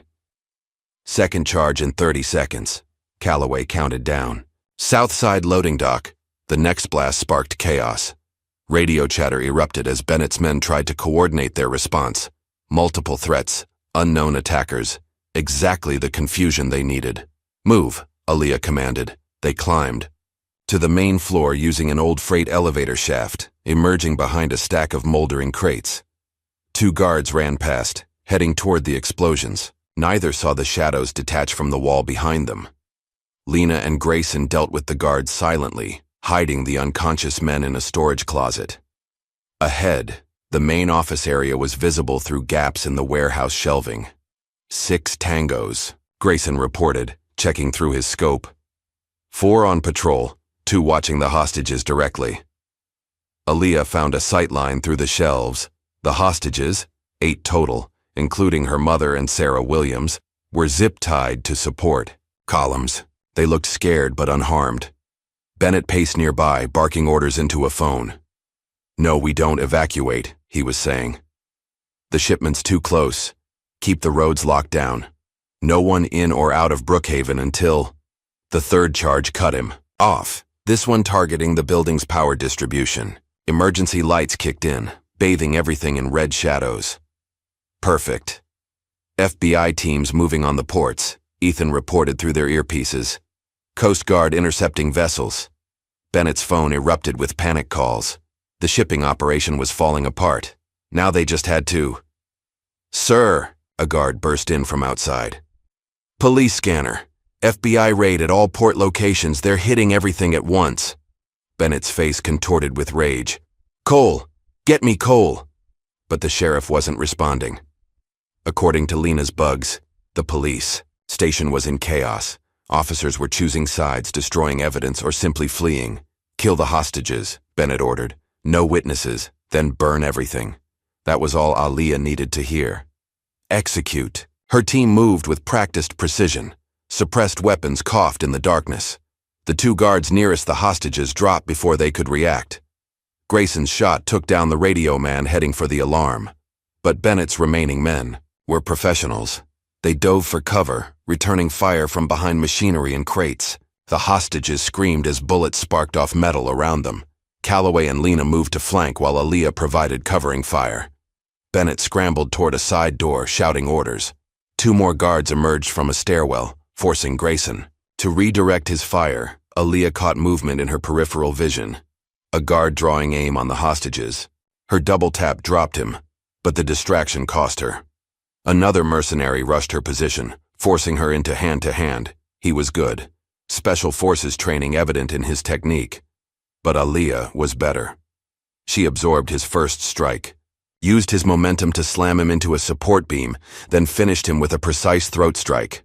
"Clear left," Calloway called. "Clear right," Lena confirmed. "Bennett's running," Grayson reported. "Secondary exit, heading for the vehicles." "Let him," Aaliyah ordered. "Hostages first." They secured the room and moved to free the captives. Margaret Carter's eyes were wide but steady as her daughter cut her loose. "Baby, what's happening?" These men said. "Later, Mom. We need to move." But escaping wouldn't be simple. Engines roared outside as more vehicles arrived. Reinforcements, probably Cole's people, coming to back up Bennett. "Ethan," Aaliyah called through the radio. "We need an exit." "Working. On it. FBI teams are 15 minutes out, but..." Gunfire erupted from the direction of the loading dock. Heavy caliber weapons, definitely not standard police issue. "More Black Star operators," Grayson reported. "Full tactical gear. They're setting up a perimeter." Aaliyah did the math. 8 hostages, 4 operators, and at least a dozen heavily armed mercenaries between them and any exit. The tunnels would be too slow with civilians. "James, those other charges still ready?" "Armed and waiting." "Light them up. All of them." Multiple explosions rocked the building. Not just distractions this time. Targeted breaches designed to create chaos and structural damage. Part of the roof collapsed, and smoke began filling the warehouse space. "This way." Aaliyah led the group toward the loading dock. The smoke would provide cover, and the collapsed sections would channel Bennett's men into predictable approaches. They encountered resistance at the dock entrance. 3 mercenaries had set up a hasty fighting position. Calloway and Grayson provided covering fire while Lena led the hostages along the wall. Aaliyah engaged the closest operator. His first burst missed high as she closed distance. Her return. Fire caught him in the chest. The second man tried to adjust his aim but took one of Grayson's rounds instead. The third shooter proved more problematic. His position behind a forklift gave him good coverage of their exit route. But he hadn't counted on Margaret Carter. Aaliyah's mother, despite her illness, proved her daughter's heritage. She grabbed a fallen pipe and hurled it with surprising accuracy. The distraction was enough. The mercenary's head appeared for a split second. Time enough for Calloway's shot to find its mark. "Mom," Aaliyah started. "Later," Margaret said firmly. "You can explain everything later." They fought. Their way across the loading dock. Bennett's remaining men were trying to flank through the smoke, but the team kept them pinned with controlled bursts. The hostages stayed low, following Lena's guidance. "Vehicles!" Grayson spotted their salvation. 3 SUVs parked behind the building. If they could reach them. More gunfire swept the dock. A new group of operators had set up on the catwalks above. Bullets sparked off concrete as the team dove for cover. "James," Aaliyah called. "Last charges," he confirmed. "Might bring the whole place down." "Do it." The final explosions hit the catwalk supports. Metal screamed as the structures collapsed, taking Bennett's men with them. The distraction allowed the team to reach the vehicles. "Go," Aaliyah ordered as Lena and Grayson loaded the hostages into 2 SUVs. "Get them clear. We'll hold them off." Her mother resisted. "Aaliyah, no! Mom, please, I'll be right behind you." Calloway maintained covering fire while the vehicles pulled away. Bennett's remaining forces were regrouping, preparing for a final push. "FBI's 10 minutes out," Ethan reported. "Won't matter if Bennett escapes," Aaliyah replied. "James, you see him?" "Negative." "Wait." Calloway focused his scope on movement near the tree line. "Got him. Loading something into a truck. Looks like hard drives, documents." "Evidence." Aaliyah checked her ammunition. "Cover me." She moved through the smoke, using the chaos of the collapsing building for concealment. Bennett was alone, frantically, transferring boxes from a small building into his vehicle. His personal escape cache. "It's over, Bennett," she called, emerging from the smoke with her weapon trained on him. He spun, reaching for his sidearm. "Carter, should have known." "The ports are compromised." Cole's operation is finished. Your mercenaries are being rounded, up as we speak. You think this ends with me? He laughed harshly. This is bigger than Brookhaven. We have people everywhere. Ports, customs, law enforcement. Take me down. 2 more operations start up somewhere else. Maybe, but you'll still rot in prison. His hand twitched toward his weapon. Aaliyah's shot took him in the shoulder, spinning him against the truck. That's for the girls you trafficked, she said coldly. The next one won't be so gentle. Red and blue lights appeared on the horizon, FBI tactical teams finally arriving. Bennett looked at his bleeding shoulder, then at the evidence he'd tried to save. Your choice, Aaliyah told him. Die here, or live to testify. Either way, your operation is finished. He considered for a moment, then slowly raised his hands. Later, as FBI teams secured the scene, Aaliyah found her mother waiting by one of the tactical vehicles. They looked at each other for a long moment. A military consultant? Margaret asked pointedly.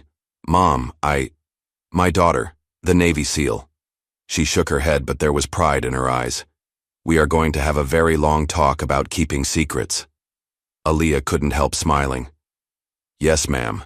Dawn was breaking over Brookhaven as the last of Bennett's men were taken into custody. The other hostages were reunited with their families. Sarah Williams hugged her sister Elena, both crying with relief. Cole? Aaliyah asked as Lena approached. FBI has him. Most of his officers surrendered when they saw which way the wind was blowing. The rest won't get far. The evidence? Naomi's already releasing it. Newspapers, TV stations, federal authorities. Everyone gets copies.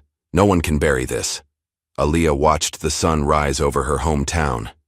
The corruption that had poisoned it was exposed, its perpetrators facing justice. But Bennett's words haunted her. This was bigger than Brookhaven. What now, boss? Calloway asked, joining her. She thought about the other towns like Brookhaven, the other corrupt officials and traffickers still operating in shadows. Now, she said, we get back to work. The storm had passed, but there would be others, and Aaliyah Carter would be ready for them all. The raid on the cartel safe house came at dawn, 3 days after Bennett's capture. Aaliyah led her team through the pre-morning gloom, approaching a seemingly abandoned lakeside mansion that satellite imagery had revealed as a key data storage location. Inside those walls lay the digital heart of the trafficking operation. Servers containing years of records, transactions, and blackmail material. Security system bypassed, Lena whispered through the radio, her fingers flying over a specialized tablet. External cameras are looped. You've got 4 minutes before their failsafe kicks in. Aaliyah signaled to Calloway and Grayson.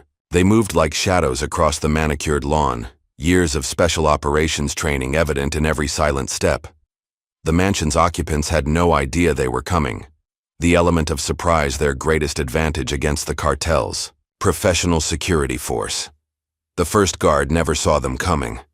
Grayson's precise chokehold rendered him unconscious before he could reach his radio. They secured him with zip ties and moved deeper into the property. 2 tangos on the back. Patio, Calloway reported through their tactical net. Armed with submachine guns. Professional stance. Probably ex-military. Take them, Aaliyah ordered. The team moved with practiced coordination. Suppressed weapons coughed in the dim light, and both guards dropped without raising the alarm. But they weren't the real target. Inside, they encountered 3 more security personnel, all dealt with silently and efficiently.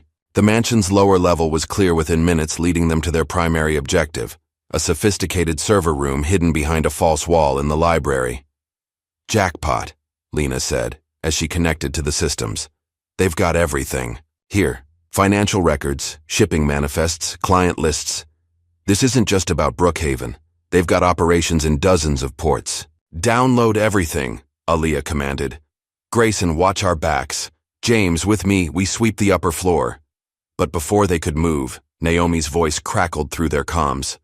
Breaking news hitting now. Stories gone viral. Every major network is picking it up. The team had been busy since the lumber mill raid. While FBI teams processed Bennett and his captured mercenaries, Naomi had been organizing the evidence into a devastating expose. Now, that story was exploding. Across the media landscape. How bad? Aaliyah asked. Nuclear, Naomi replied. 3 senators implicated, dozen of judges, police chiefs in multiple jurisdictions. The Port Authority director just committed suicide in his office. Stock prices for maritime logistics solutions are in free fall. They'll try to contain it, Grayson warned. People this powerful don't go down easily. He was right. Already, their surveillance had picked up increased chatter. Private jets filing sudden flight plans, bank accounts being emptied, documents being destroyed. The corrupt network was trying to dismantle itself before investigators could follow the threads, but they were too late. Ethan's voice joined the conversation. FBI just launched coordinated raids in 12 cities. Federal prosecutors are unsealing indictments. No one's burying this. A noise from above caught their attention. Someone was moving rapidly through the mansion's upper floor. Multiple targets, Calloway reported, checking thermal imaging. They're grabbing something from the master suite. More evidence, Aaliyah concluded. Don't let them destroy it. They bounded up the grand staircase, weapons ready. 2 men in expensive suits were frantically stuffing documents into briefcases while a third covered the door with a military-grade assault rifle. The firefight was brief but intense. The guard was good, special forces training evident in his tactics, but Aaliyah and her team were better. When it ended, 3 suspects were in custody, and the documents were secure. These are ledgers, Lena said, examining the papers. Detailed records of payoffs, blackmail, political contributions. They've got dirt on everyone. Get it all to Naomi, Aaliyah ordered. Every piece adds weight to the story. The sun was fully up by the time they finished securing the mansion. FBI evidence response teams arrived to process the scene, adding to the mountain of documentation being assembled against the conspiracy. Back at their temporary command center, Naomi had transformed a wall into a complex diagram of connections. Photos, documents, and strings linking players in the criminal network. At the center was Marcus Bennett, now singing like a bird in federal custody. Bennett's testimony is opening everything, she explained as the team gathered. He's naming names, providing account numbers, revealing the whole structure. Says he'd rather talk than end up dead in his cell. Smart man, Grayson commented.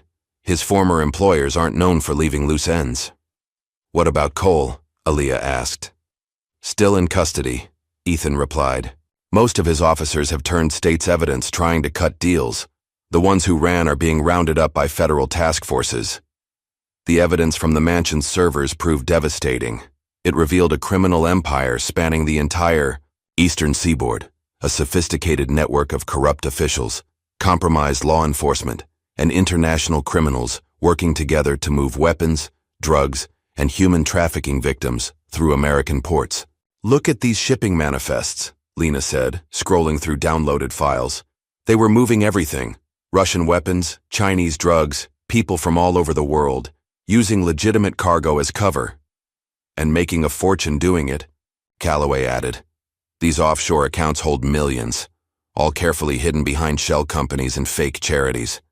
But the conspiracy hadn't just relied on greed. A folder labeled Insurance contained thousands of photographs, videos, and recordings, blackmail material on judges, politicians, business leaders. Anyone who might have exposed the operation had been compromised or threatened into silence. They've got a Supreme Court justice, Naomi said in disbelief, examining one file. These photos. No wonder he kept ruling in their favor on maritime cases. The scale of corruption was staggering. Port authorities had been bribed to ignore suspicious cargo. Customs officials were paid to lose paperwork. Police departments were funded to provide security and cover-ups. Politicians received campaign contributions to block investigations. It's like a cancer, Ethan observed, spreading through every level of the system. Not anymore, Aaliyah said firmly.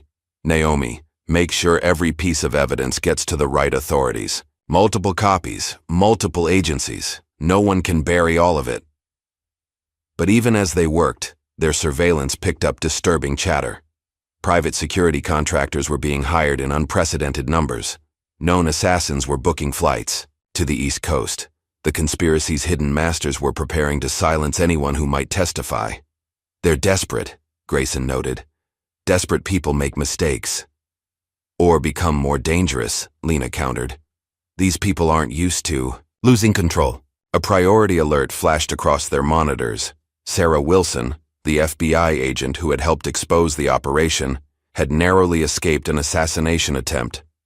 2 gunmen had attacked her safe house, but her protective detail had fought them off. They're targeting witnesses, Aaliyah concluded. Everyone who might testify needs protection now. Already coordinating with the Marshal Service, Ethan reported. But they're stretched thin. Too many people to protect. Then we help. Aaliyah turned to her team. Lena, get me everything on potential threats. Hired guns, contract killers, anyone they might use. Grayson, coordinate with your security contacts. Set up safe houses and extraction routes. James, we need weapons and gear. What about the evidence? Naomi asked. Keep releasing it. Every hour we wait gives them time to spin the story or eliminate witnesses. No delays, no holding back. Everything goes public. The impact was immediate. Stock markets tumbled as implicated companies were exposed. Political offices released hasty statements distancing themselves from the scandal. Law enforcement agencies launched internal investigations. But the most dramatic reaction came from the criminal organizations themselves. The conspiracy had maintained an uneasy peace between rival cartels and smuggling operations. With that structure crumbling, old enmities resurfaced. Gang war breaking out in Boston, Lena reported, monitoring police channels. Cartel gunmen hitting rival operations in New York. Miami PD reporting multiple shootings at shipping companies. They're turning on each other, Grayson observed. Every criminal organization connected to the ports is trying to grab territory before someone else does. Let them fight, Aaliyah said. Makes it harder for them to target witnesses. More FBI raids were launching across the country, targeting locations identified in the seized documents. Corrupt officials were being arrested. Overseas accounts were being frozen. The entire criminal network was unraveling, but the conspiracy's real leaders remained hidden. Bennett had hinted at an inner circle. Wealthy, powerful people who had conceived and bankrolled the entire operation. They were the ones hiring assassins, trying desperately to maintain control. Got something, Naomi called out. Cross-referenced. The financial data with travel records. Private jet movements matching dates of key meetings. Always the same pattern. A Gulfstream registered to a shell company landing at small airports near ports. Track it, Aaliyah ordered. The pattern emerged clearly once they knew what to look for. The jet had visited every major port city where the conspiracy operated, always just before new smuggling routes were established or law enforcement was compromised. Aircraft scheduled to land tonight, Lena reported. Private airfield outside Philadelphia. Maximum security, very exclusive clientele. The inner circle, Aaliyah said. Coming to handle the crisis personally. Could be a trap, Calloway warned. Definitely a trap, but also our best chance to get the people really running this operation. The team began planning immediately. The private airfield would be well defended, especially with the conspiracy in crisis mode. But that same crisis meant its leaders were taking risks they normally wouldn't. FBI teams will be ready, Ethan assured them. One signal from us, they'll move in. No. Aaliyah studied the airfield's layout. We do this quiet. If they see a federal raid coming, they'll scatter. We need to get close, identify everyone on that plane. Then what? Naomi asked. Then we make sure no one can bury this story ever again. The sun was setting over their command center as the team prepared for the night's operation. They cleaned weapons, checked gear, and studied satellite imagery of the target. But even as they worked, news continued breaking across the country. More officials arrested, more evidence revealed, more witnesses coming forward. The conspiracy had spent years building its network of corruption, using money and violence to create a seemingly untouchable criminal empire. Now, in the span of a few days, that empire was crumbling. All that remained was to expose the architects behind it all. In a few hours, they would arrive on their private jet, expecting to find a crisis they could still control. Instead, they would find Aaliyah Carter and her team waiting in the darkness. And this time, there would be nowhere left to hide. The private airfield glowed softly in the midnight darkness, its runway lights casting long shadows across the tarmac. From her concealed position near the perimeter fence, Aaliyah watched security teams patrol the grounds, a mix of local contractors and Black Star operators. They were professional but nervous, everyone on edge after the events of the past few days.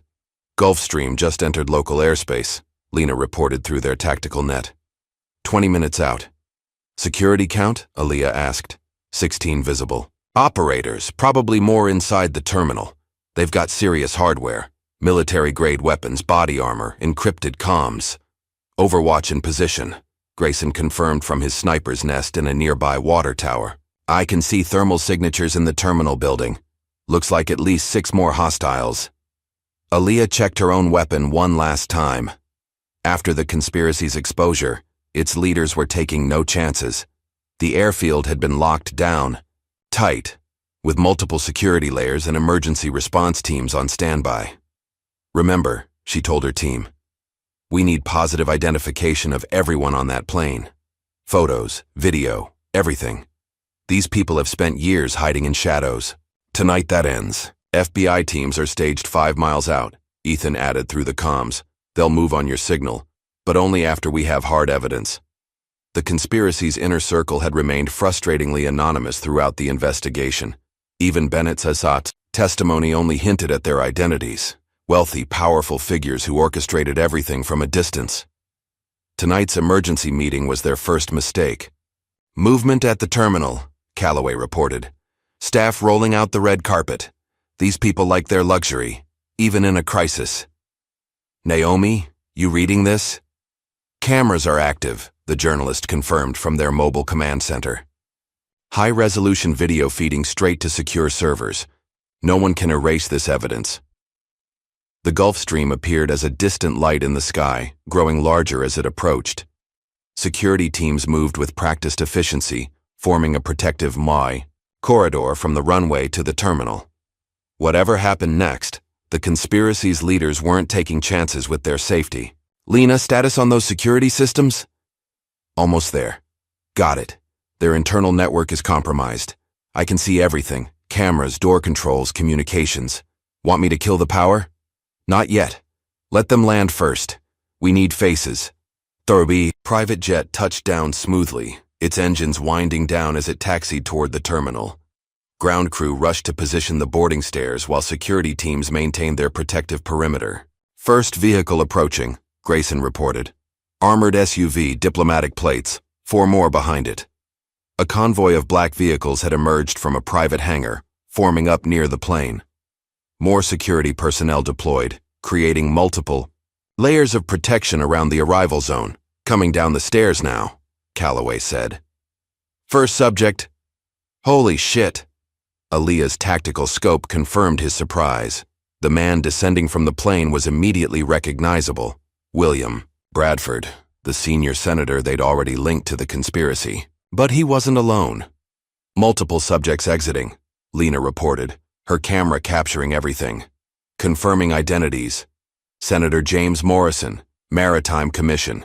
Judge Anthony Reynolds, Federal Appeals Court. Diana Blackwood, CEO of Atlantic Shipping Corporation. One by one, the conspiracy's architects emerged. Power brokers who had orchestrated years of corruption and human trafficking finally exposed to the light. Last passenger, Grayson called out. Male, elderly. Wait, that's... Former Vice President Richard Stevens, Aaliyah finished grimly. The man who had shaped maritime policy for over a decade was here, directly implicated in the criminal empire. Jesus, Naomi breathed. No wonder they could bury everything. With connections at that level. Not anymore, Aaliyah said firmly. Lena, cut the power. Now. The airfield plunged into darkness as the main power failed. Emergency lights kicked in, casting weird shadows across the tarmac. Security teams reacted professionally, moving to protect their principals, but the confusion was already spreading. Go loud, Aaliyah commanded. Grayson's first shot took out the lead vehicle's engine block, trapping the convoy in place. Calloway triggered his prepared charges, and strategic explosions around the perimeter added to the chaos. Security teams didn't know where to look or what to shoot at. Aaliyah's team moved like ghosts through the darkness, using the confusion to penetrate the defensive perimeter. The Black Star operators were good, but they were reacting to a situation, spinning out of control. Federal agents. The FBI's voice boomed through loudspeakers as tactical teams suddenly appeared, having used the chaos to approach undetected. This facility is surrounded. Lay down your weapons. Some security teams tried to resist. Gunfire erupted across the tarmac as others attempted to get their principals back to the plane. But the conspiracy's carefully planned escape was collapsing into chaos. Aaliyah moved through the firefight with lethal precision. A Black Star operator raised his weapon at her, too slow. Her double tap dropped him as she advanced. Another tried to block her path and learned why Navy SEALs were considered among the world's deadliest close combat fighters. Subjects are splitting up, Grayson reported. 3 heading for the hangars, others falling back to the terminal. James, take the hangars, Aaliyah ordered. Lena, lock down the terminal. No one leaves. She spotted Senator Bradford making a run for it, 2 bodyguards providing cover fire. Her team's response was immediate and overwhelming. The bodyguards went down under precise fire, leaving the senator exposed. It's over, she told him, weapon trained on his chest. Unless you want to explain to voters why you're having a shootout. At a private airfield, more FBI teams were swarming the facility now. The remaining security forces, seeing the situation was hopeless, began surrendering. Even hardened Black Star operators knew when a fight was lost. Clear, the call echoed, across multiple channels as federal agents secured the area. One by one, the conspiracy's leaders were taken into custody. Senators, judges, executives, all headed for federal detention, but the former vice president was nowhere to be found. Got movement, Lena called out. Underground parking level. Looks like Stevens had an escape tunnel prepared. Like hell, Aaliyah snarled, sprinting for the access door. She took the stairs 3 at a time, hearing engines roar beneath her. The parking garage was dimly lit, but she could see a vehicle attempting to access a concealed exit. Not today. Her shots took out the rear tires, sending the armored car skidding into a concrete barrier. Stevens emerged with his hands raised, his dignity intact despite the situation. Lieutenant Carter, I presume? Sir. She kept her weapon trained on him. I respected you once, voted for you even. The world is more complex than you know, he said calmly. Sometimes maintaining order requires compromise. Compromise? Her voice was ice. You sold children, destroyed lives, all for profit and power. We maintained stability, controlled the criminal elements that would have run wild otherwise. Everything we did served a greater purpose. Tell that to Elena Williams, to all the other girls you trafficked, to their families. FBI agents were approaching behind her. Stevens seemed to deflate slightly, his carefully maintained facade cracking. I suppose I'll have time to work on my explanations, he said quietly. Though I doubt anyone will believe them now. Dawn was breaking by the time the scene was fully secured. Evidence teams photographed and documented everything while federal agents processed the suspects. News helicopters circled overhead. The conspiracy's final moments would be very public indeed. Naomi's story is everywhere, Ethan reported. Every major network, every newspaper. No one can bury this now. What about the Black Star operators? Aaliyah asked. Most are in custody. Some fought to the end. Professional pride, I guess. The rest are already trying to make deals. The scale of evidence was staggering. The conspirators had brought documents and hard drives, planning to coordinate their damage control efforts. Instead, they delivered even more proof of their crimes directly to federal authorities. Found something interesting in Stevens's briefcase, Lena said, approaching with a tablet. Contingency plans. They had backup infrastructure ready, other ports, other officials willing to be bought. They were planning to rebuild everything. Not anymore, Aaliyah replied firmly. Send it all to Justice Department. Every name, every connection. She watched as Stevens was led to a federal transport vehicle, his wrists cuffed in front of him. The former vice president caught her eye and nodded slightly, acknowledgement from one professional to another perhaps. Or maybe just resignation. The sun climbed higher as Aaliyah's team regrouped near their vehicles. The FBI would handle things from here, building cases and coordinating with prosecutors. Investigations would spread, following the evidence to other corrupt officials and criminal enterprises. Hell of a week, Calloway commented, cleaning his weapon. Remind me of that operation in Classified. Aaliyah cut him off with a small smile. Besides, this was different. This was home. Speaking of home. Grayson nodded toward an approaching vehicle. Margaret Carter stepped out, looking better than she had in weeks. The doctors cleared me this morning, she said before Aaliyah could protest. And I wanted to see this finished. Mother and daughter embraced, neither needing words. Margaret had watched the news coverage, seen the evil her daughter had helped expose. There would be time for explanations later. Agent Wilson called, Ethan reported. They're moving Sarah and Elena Williams to a new safe house. Witness protection is already reaching out to other victims, offering assistance and protection. And Cole? Aaliyah asked, singing like a bird. He and Bennett are competing to see who can give up more information first. Their testimony will help seal the case. Aaliyah looked across the airfield, where federal agents were still processing suspects and collecting evidence. The conspiracy had seemed untouchable just days ago. Wealthy, powerful people who thought they could traffic in human lives without consequences. Now they were learning that no one was above justice. Not corrupt police, not criminal cartels, not even a former vice president. What now, boss? Calloway asked. There are other operations out there, other towns like Brookhaven. Now we rest, she replied. But not for long, her mother squeezed. Her hand, understanding in her eyes. Margaret Carter had raised a warrior, though she hadn't known it at the time. Now she understood what drove her daughter. The need to protect, to fight, to bring light to dark places. The conspiracy was finished, its leaders facing justice, its infrastructure dismantled. But there would be other fights, other missions, other evils to confront, and Aaliyah Carter would be ready for them all. The sun rose fully over the airfield as federal transports carried the conspirators away. A new day was dawning, not just for Brookhaven, but for every community that had suffered under corruption's shadow. It was a good day to be on the side of justice.